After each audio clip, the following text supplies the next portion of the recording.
Hello family, good morning everybody. चलिए चालू करते हैं हम हमारे आगे का प्रोसेस। आज हम पढ़ेंगे हमारा भाग 3 यानी कि हमारा पार्ट 3, जिसके अंदर आते हैं हमारे फंडामेंटल राइट्स यानी कि मौलिक अधिकार। मौलिक अधिकार हमारे संविधान में बहुत इम्पोर्टेंट चीज़ है। संविधान इसलिए बहुत इम्पोर्टेंट है, इसलिए इसे क्या कहा जाता है, संविधान का मैग्ना कार्टा भी कहा जाता है।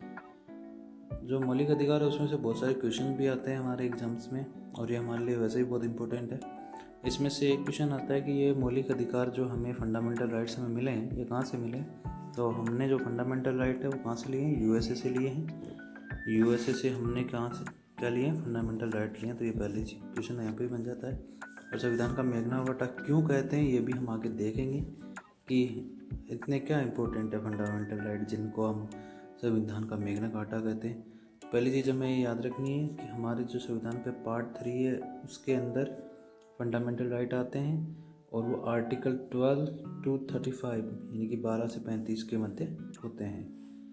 ओके, अब हमारा पहला क्वेश्चन बनता है कि भैया मौलिक अधिकार क्या होते हैं, ये होते क्या हैं। फिर अब मौलिक अधिकार समझने से पहले हमें ये तो पता होना चाहिए ना कि अधिकार क्या होते हैं। अधिकार किस चिड़िया का नाम है भैया, ये अधिकार क्या है, जिसे हम अंग्रेजी में क्या कहते हैं, राइट्स। राइट्स है ना, वो क्या चीज़ है, तो उनके बारे में हम लोग आगे डिस्कस करते हैं। देखिए जो राइट्स होते हैं उनके हम लोग टाइप्स यहाँ पे देखते हैं। अधिकार मुख्यतः 4 प्रकार के होते हैं। जो हमारे अधिकार है, जो हमारे राइट्स हैं, वो कितने प्रकार के होते हैं, कितने टाइप्स के होते हैं, 4 टाइप्स के होते हैं। 4 टाइप्स के होते हैं। अब उनके बारे में हम लोग देख लेते हैं कौन कौन से हैं 4 टाइप्स। पहला होता है फंडामेंटल राइट यानी कि मौलिक अधिकार, जो हम लोग पढ़ेंगे आगे भी, हम लोग इनको डिटेल से पढ़ेंगे ना। दूसरा होता है नेचुरल राइट, प्राकृतिक अधिकार। नेचुरल राइट वो है जो हमें नेचर देती है, जैसे हम सांस लेते हैं तो ये हमारा अधिकार को छीन थोड़ी सकता है, ये तो भाई हम जिंदा रहेंगे तो हमें सांस लेना पड़ेगा। तो एक हमारा क्या है, नेचुरल राइट है। इसी तरह से हमें कई नेचुरल राइट है जो हमें किससे प्राप्त होते हैं, वो हमें नेचर से प्राप्त होते हैं, तो इसे क्या कहा जाता है, नेचुरल राइट भी होते हैं। इसी प्रकार के संवैधानिक अधिकार होते हैं, कुछ विधिक अधिकार होते हैं। संवैधानिक अधिकार यानी कि कॉन्स्टिट्यूशनल राइट होते हैं, और विधिक अधिकार लीगल राइट्स होते हैं। लीगल राइट्स का मतलब क्या हो गया, हमें किसी एक्ट से हमें कोई राइट मिला है, वो हमारा हो गया लीगल राइट। और संवैधानिक अधिकारों में कौन से अधिकार आ गए, जो हमें फंडामेंटल राइट के अलावा, फंडामेंटल राइट के अलावा हमें कोई अधिकार अगर संविधान दे रहा है तो वो किस में आ जाते हैं, वो हमारे आ जाते हैं संवैधानिक अधिकारों के अंतर्गत। इनके आगे हम लोग परिभाषा भी देखेंगे। तो हम लोग अब देखते हैं कि ये संवैधानिक अधिकार क्या होते हैं, उनके हम लोग डेफिनेशन के तौर पर देखते हैं। तो देखिए संवैधानिक अधिकार, भाग 3 या फंडामेंटल राइट को छोड़कर संविधान में दिए गए अन्य अधिकार, जैसे संपत्ति का अधिकार, ये क्या है, संवैधानिक अधिकार है। लिखा तो हुआ है ना आर्टिकल में लिखा हुआ है। अब भैया वो फंडामेंटल राइट में नहीं है बस, तो वो एक प्रकार का क्या हो गया, संवैधानिक अधिकार हो गया। विधिक अधिकार की बात करें तो संसद द्वारा निर्मित होता है। संसद ने कोई एक्ट या जैसे सूचना का अधिकार है, ये हमें दिया 2005 में। उपभोक्ता का अधिकार है, ये लोग सब लमसम 2009 के लमसम आया होगा, पक्का याद नहीं मुझे। ये उपभोक्ता का अधिकार, इंग्लिश मीडियम के लिए सॉरी, सूचना यानी कि इन्फॉर्मेशन का, हमें इन्फॉर्मेशन एक्ट आया था, right to information act, right to information act आया था ना, राइट टू इन्फॉर्मेशन एक्ट आया था।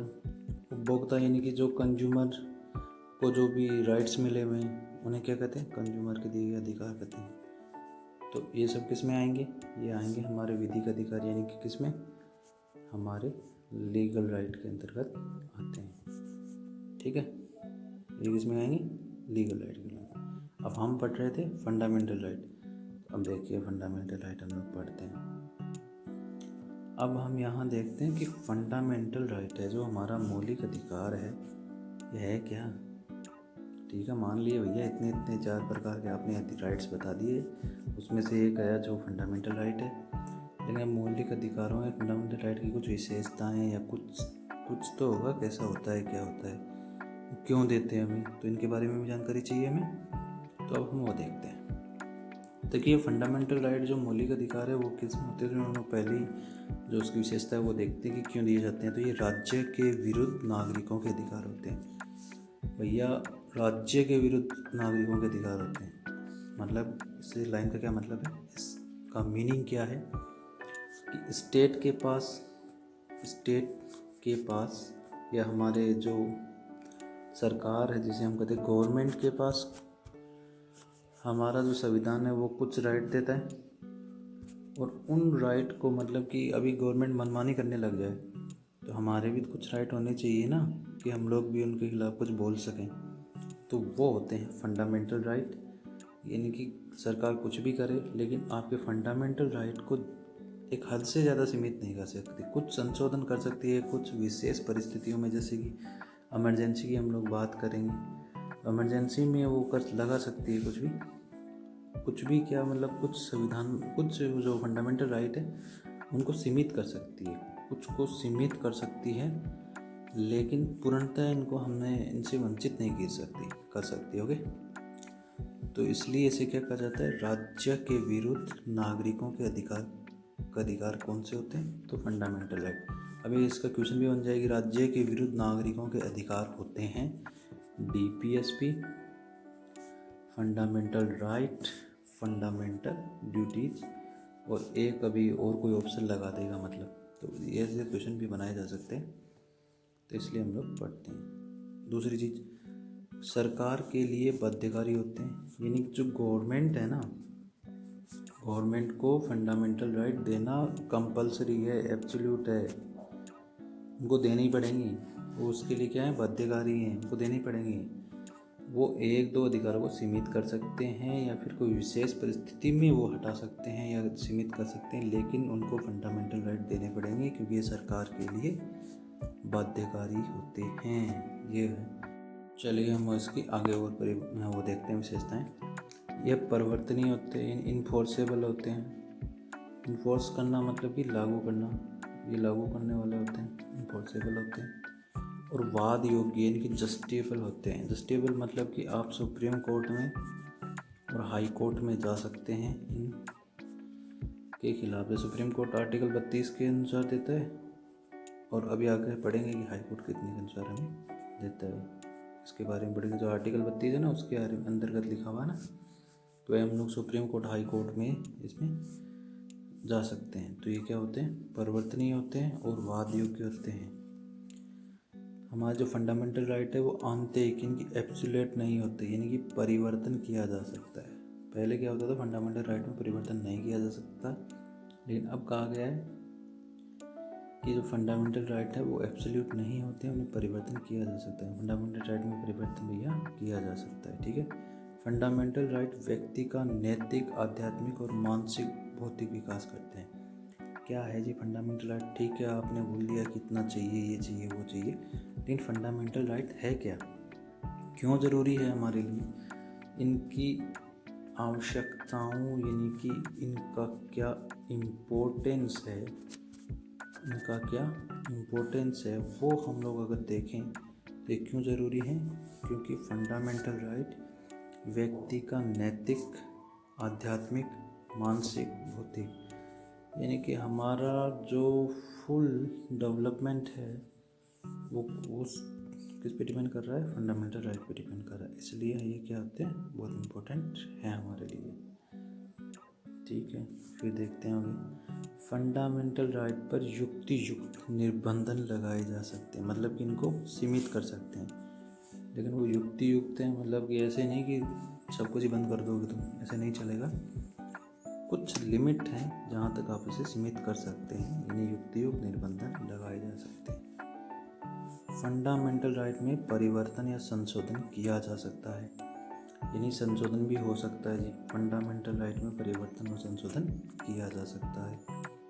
ये होगी फंडामेंटल। हम आगे देखेंगे कि हमने विशेषताएं पढ़ ली, सब पढ़ लिया। अभी हम देखेंगे भैया फंडामेंटल राइट कर रहे होते हैं, देर से हमने समझ लिया क्या होते हैं, कैसे होते हैं, लीगल राइट क्या है, संवैधानिक अधिकार यानी वो कॉन्स्टिट्यूशनल राइट्स क्या है, लेकिन नेचुरल राइट्स क्या है, लेकिन अब विशेषताएँ भी देख ली हमने फंडामेंटल राइट की कि कौन कौन सी उसकी विशेषताएँ हैं, कितने टाइप्स हैं, सब देख लिया।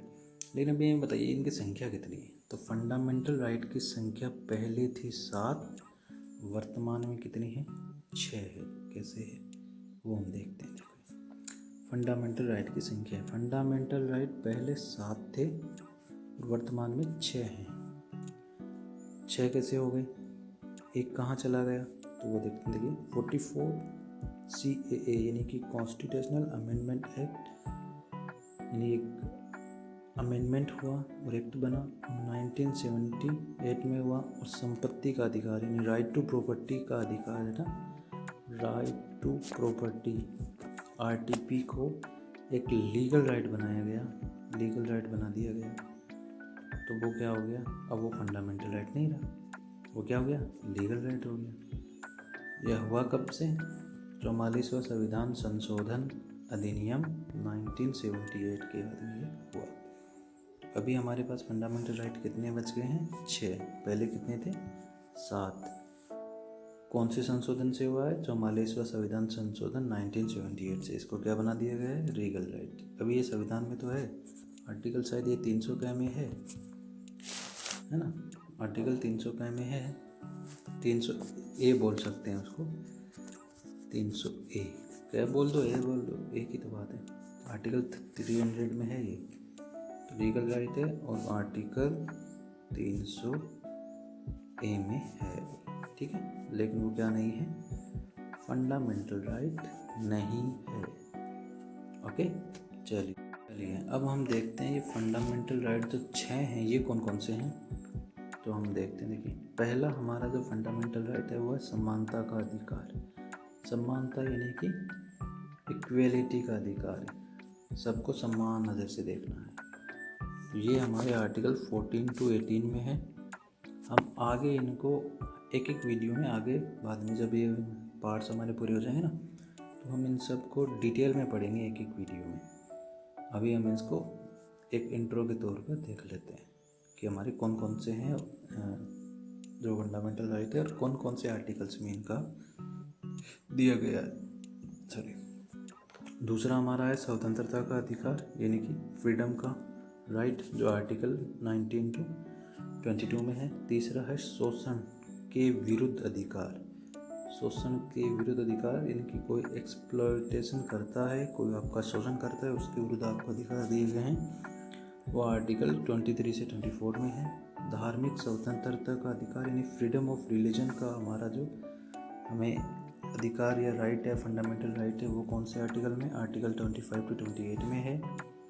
शैक्षणिक एवं सांस्कृतिक अधिकार यानी कल्चरल और एजुकेशनल राइट हमारे किसमें, आर्टिकल 29 से 30 में है। और सबसे इम्पोर्टेंट इसमें जो कभी हो जाता है, बहुत बार पूछा जाता है, आर्टिकल 32 में है संवैधानिक उपचारों का अधिकार। इसको हम डिटेल से पढ़ेंगे और इसमें से बहुत सारी क्वेश्चन बनते हैं फिर, ठीक है। तो ये है संवैधानिक उपचारों का अधिकार यानी कि आर्टिकल 32। तो ये हैं सर हमारे 6 फंडामेंटल राइट और इनके आर्टिकल्स की कौन कौन से आर्टिकल्स में हैं। अब हम देखते हैं, ये तो हमने देख ही लिया था, राइट टू प्रॉपर्टी है, संपत्ति का अधिकार। पहले ये कौन से आर्टिकल में था, आर्टिकल 31 में था, लेकिन अभी ये लीगल राइट बना के आर्टिकल 300A में कर दिया गया, ये अपन देख चुके हैं। चलिए आगे चलते हैं। अब हम पढ़ेंगे कि फंडामेंटल राइट को संविधान का मैग्ना कार्टा क्यों कहते हैं सर इसे संविधान का मैग्ना कार्टा।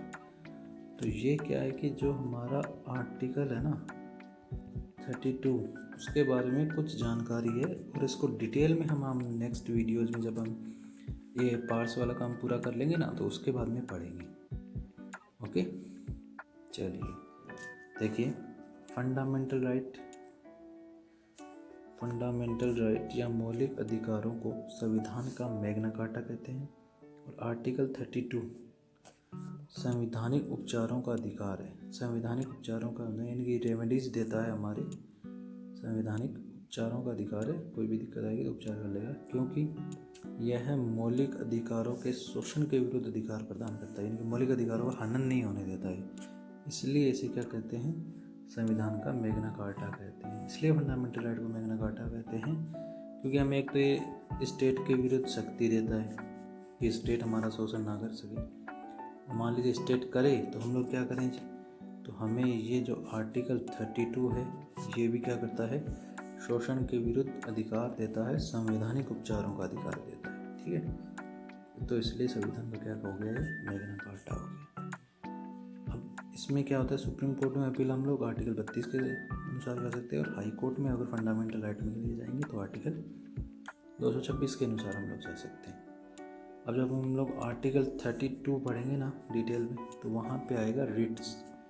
रिट कितने प्रकार की होती है, रिट कहाँ लगती है, कैसे होता है, उसका मतलब क्या होता है। अभी हम इंट्रो देख लेते हैं रिट में कि रिट्स कितने हैं, क्या हैं। देखिए रिट है ना जो है वो 5 प्रकार की होती हैं। पहला है बंदी प्रत्यक्षीकरण, जिसे हम हेबियस कॉर्पस भी कहते हैं। इनको हम डिटेल में आगे पढ़ेंगे जब हम लोग इन एक एक आर्टिकल को पढ़ेंगे ना डिटेल में, तो वहाँ हम लोग इसे पढ़ेंगे। ओके, फिर क्या फंडामेंटल राइट में हम लोग आर्टिकल्स पढ़ेंगे एक एक डिटेल में, वहाँ हम लोग इस चीज़ को देखेंगे। आर्टिकल 32 में बंदी प्रत्यक्षीकरण, हेबियस कॉर्पस, परमादेश यानी कि मैंडेमस, प्रतिषेध यानी कि प्रोविजन, प्रेशन यानी कि सर्ट्यूरी और अधिकार पर्चा यानी कि क्यू वारंटो। अब इन सब को हम लोग ना आगे के वीडियो में क्या करेंगे, डिटेल में पढ़ेंगे। और ये हो गई जी हमने हमारे फंडामेंटल राइट्स के भाग 3 में जो भी दिया हुआ था वो। अब हम लोग आगे पढ़ेंगे, वो डिटेल में पढ़ेंगे, तब हम इसको और डीप पढ़ेंगे। ठीक है, फंडामेंटल राइट हमारे फिर हो गया पार्ट्स के तौर पर। अभी हम आगे पार्ट्स पढ़ेंगे फिर पढ़ेंगे। Okay, thank you. चलिए चैनल को लाइक करें और चैनल को सब्सक्राइब करें और आगे देखते रहें। और हम और भी डिटेल में जाएंगे पॉलिटी में और अच्छे अच्छे लेवल में पढ़ेंगे। और हम लोग एक सीरीज और शुरू करेंगे जो कि अभी तो नहीं हो पाएगा, लेकिन होली के बाद में हम लोग होली के बाद में एक सीरीज चालू करेंगे। उसमें अपन लोग क्या करेंगे कि हम अपन मंडे टू सैटरडे तो पढ़ेंगे। मंडे टू सैटरडे 6 वीडियोस आएंगे और उनमें हम लोग पढ़ेंगे कोई भी टॉपिक। और जितने भी सैटरडे तक टॉपिक हो जाएंगे हम लोग उनका संडे को एक बड़ी क्लास करके उनका हम लोग करेंगे रिवीजन। उसमें हम लोग रिवीजन करेंगे। तो आपने अगर वीडियो मतलब कि मान लीजिए आपने मंडे को देखा और मंडे से सैटरडे तक आपने कुछ वीडियो देखी जो भी हमने पढ़े, और उसके बाद में आपने संडे को उसको फिर से क्या रिवीजन क्लास को देख लिया, तो ये आपका क्या हो जाएगा, एक अच्छा खासा रिवीजन हो जाएगा। तो ये चीज़ें आपको लॉन्ग टर्म तक याद रहेंगी। और इसके बाद में हम लोग ये भी करेंगे कि जैसे ही हमारा सिलेबस हो जाता है 15 दिन में, मान लीजिए कितना हो गया है, तो 16वें दिन या फिर 2 वीक का मिला के भी एक और रिवीजन कर लेंगे। तो हम लोग एक चीज़ को कितने से 2 से 3 बार वीडियो के माध्यम से ही पढ़ लेंगे ना, तो वो हमारे दिमाग में छप जाएगा, वो हमें लॉन्ग टर्म तक याद रहेगा। फिर हम लोग क्या करेंगे कि जैसे जैसे क्वेश्चन होते जाएंगे, जैसे जैसे मतलब कि हाफ पार्ट हो गया या कई टॉपिक कंप्लीट हो गए ना, अभी तो 2 से 4 टॉपिक कंप्लीट हुए, उसके बाद में हम लोग इसके क्या करेंगे, क्वेश्चंस भी लगाएंगे। इसके हम लोग क्या करेंगे, MCQs भी लगाएंगे। ओके, तो चलिए आगे बने रहने के लिए चैनल को लाइक करें, सब्सक्राइब करें और शेयर करें और पॉलिटी के लिए बने रहें। हम लोग और भी अच्छे से पॉलिटी पढ़ेंगे और इसके बाद में हम लोग पॉलिटी का जो इम्पोर्टेंट करंट